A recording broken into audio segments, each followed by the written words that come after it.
인류세는 인간의 활동으로 인해 크게 변한 지구를 나타내기 위해 제안된 새로운 지질시대의 이름입니다. 인류는 여러 기술을 개발하고 사용해서 지구 환경을 크게 바꾸고 있습니다. 인간이 먹이사슬의 정점에 있는데요. 인류세의 그 대가속은 거시적인 지구 환경과 인간 활동의 변화뿐만 아니라 우리의 마음속에도 일어나고 있다는 관점이고 인간의 실존적인 문제와도 직결되기 때문입니다.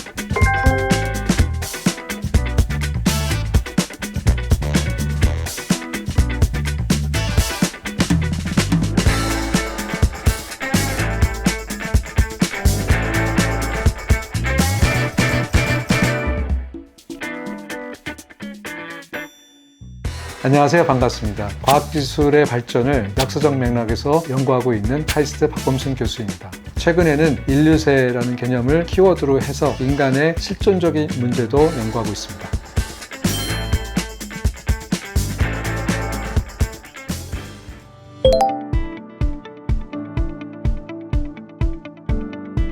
인류세는 인간의 활동으로 인해 크게 변한 지구를 나타내기 위해 제안된 새로운 지질시대의 이름입니다.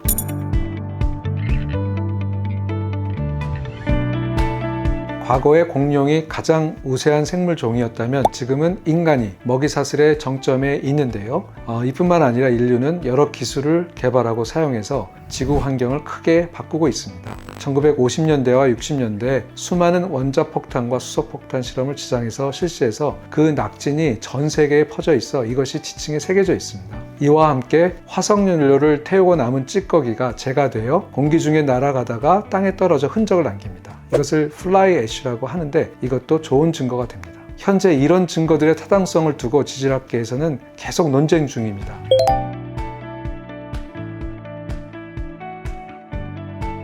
인류세 연구센터는 2018년 연구재단의 선도연구센터 지원사업 중 융합연구센터 사업의 지원을 받고 설립되었습니다. 인류세는 과학과 인문학, 사회과학, 문화예술 전반에 걸쳐있기 때문에 15명의 교수로 시작됐는데 반 정도는 이공계, 반 정도는 인문사회 교수였습니다. 또한 문화예술 분야에서는 거의 전국의 주요 미술관, 과학관과 협업 또는 교류를 했고요.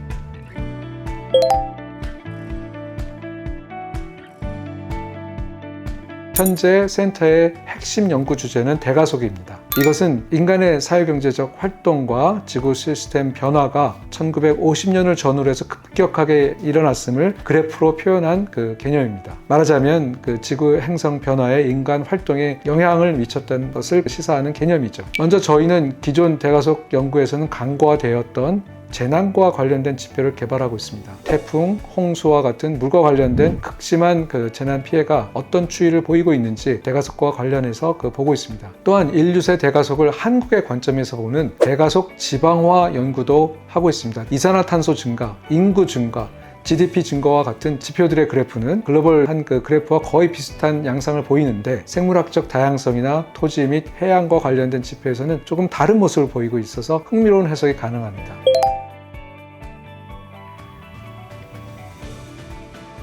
무엇보다도 먼저 글로벌 연구 교류에 큰 도움을 받고 있습니다. 가장 최근에 지난 9월 말에 카이스트에서 교토대 방재연구소와 함께 주최한 그 대가속 심포지움이 있었는데요. 여기에는 독일 막스 플랑크 연구소 팀도 참여했고 그리고 인류세 실무단을 이끌고 있는 주요 인사들도 참여했습니다. 아시아의 관점을 인문사회적으로 그리고 자연과학적으로 적극적으로 알릴 수 있는 계기가 되었다고 생각합니다.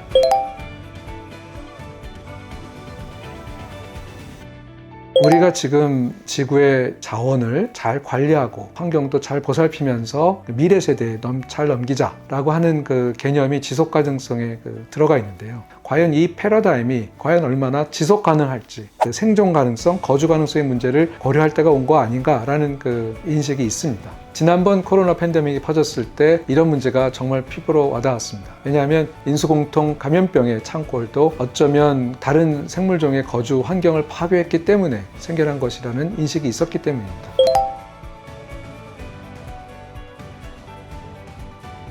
이번 가을 학기 전 세계에서 최초로 인류세 인문학이라는 과목을 새로 만들어서 과학, 예술, 정책의 융합이라고 지었고요. 카이스트에서 학부 과목으로 가르쳤습니다. 인류세 개념을 처음 접하는 학생들과 함께한 아주 즐거운 여행이었는데 학생들의 사고 변화를 느낄 수 있어서 좋았습니다. 앞으로 이런 과목을 다른 대학에도 퍼뜨리고 싶은 소망이 있습니다. 카이스트와 같은 이공계 대학은 거기에 맞춰서 인문사회 중심으로 아니면 자연과학 교양으로 아니면 문화예술 쪽으로도 개설될 수 있도록 커리큘럼을 개발할 수 있을 것입니다. 과학과 예술과 정책을 융합한 실천적인 학문을 만들어갈 수 있지 않을까 생각합니다. 즉 인류세와 더불어 학생교육 더 나아가서 시민의 참여를 유도하고 연대하는 데 저희 센터가 기여할 수 있으면 좋겠습니다. 감사합니다.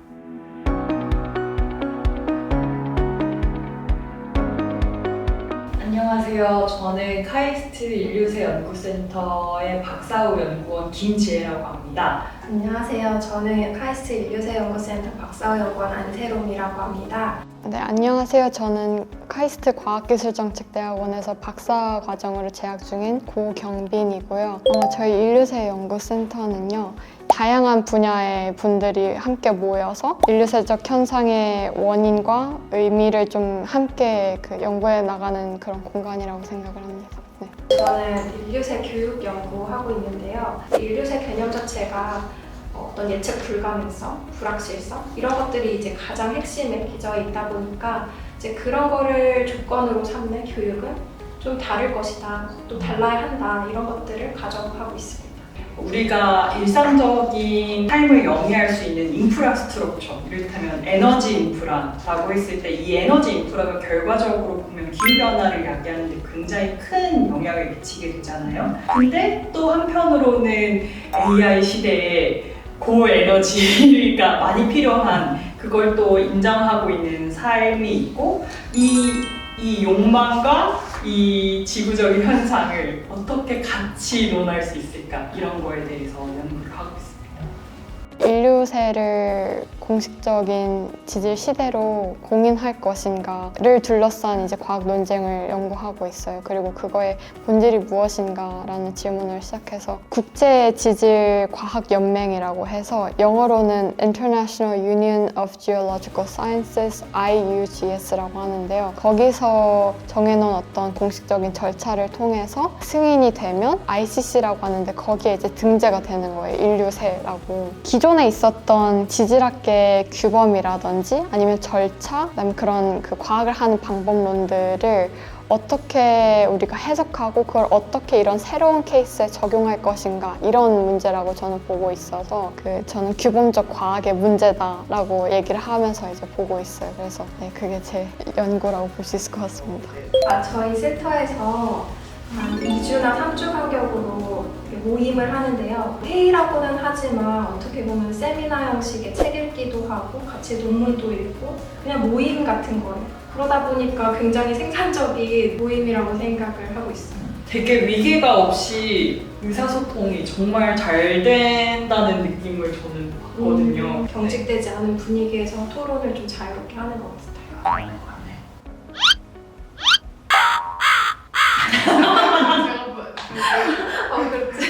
우리가 좀 더 행복하게, 좀 더 이 시간을 소중하게 지낼 수 있는 건 무엇일까? 어떤 가치를 추구해야 될까라는 질문에 어떤 식으로든 좀 기여를 하고 싶다. 인류세 교육 연구를 계속 하고 있는데 아까 말씀하신 것처럼 좀 어려운 과제들에 직면하고 있는 것 같아요. 도대체 이 학습 모델이랑 뭔가 인류세에 맞는 학습 모델이 뭐지? 이걸 이제 계속 고민하고 있는데 사실 제가 지금까지 연구하고 있는 것만 봐도 지금까지 잠정적 결론이지 그거에 정말 최선일까 이런 고민을 계속 들긴 하거든요. 그래서 센터에 있는 동안 이 고민을 좀 잘 풀었으면 좋겠고 이제 교육하는 사람으로서도 그리고 그냥 인류세를 살아가는 사람으로서도 이 질문이 좀 고민이 해소가 되면은 조금 편하게 살아갈 수 있지 않을까. 제가 이렇게 연구를 함으로써 논쟁에 참여하고 있는 지질학자들, 과학자들, 그리고 관심을 갖고 있는 다양한 과학자들에게 의미 있는 기여를 할 수 있으면 좋겠다라는 생각이 있습니다. 인류세 교육이라는 주제에 계속 관심 갖고 연구를 해주셔서 교육 연구자로서 굉장히 감사합니다. 인류세에 관한 질문들이 과학기술과 과학기술로 인한 경제 발전 그리고 그 의미를 함께 묻는다라는 점에서 저희 교수님도 그렇고 연구 같이 하시는 분들도 그렇고 중요한 논의와 연구 활동들을 이 카이스트 한국에서 함께 할 수 있도록 이끌어주시고 지도해주시고 해서 감사합니다. 인류세의 포문을 열어주셔서 매우 감사하고 저희들의 연구에 그 좋은 길라잡이 역할을 해주셔서 감사했습니다.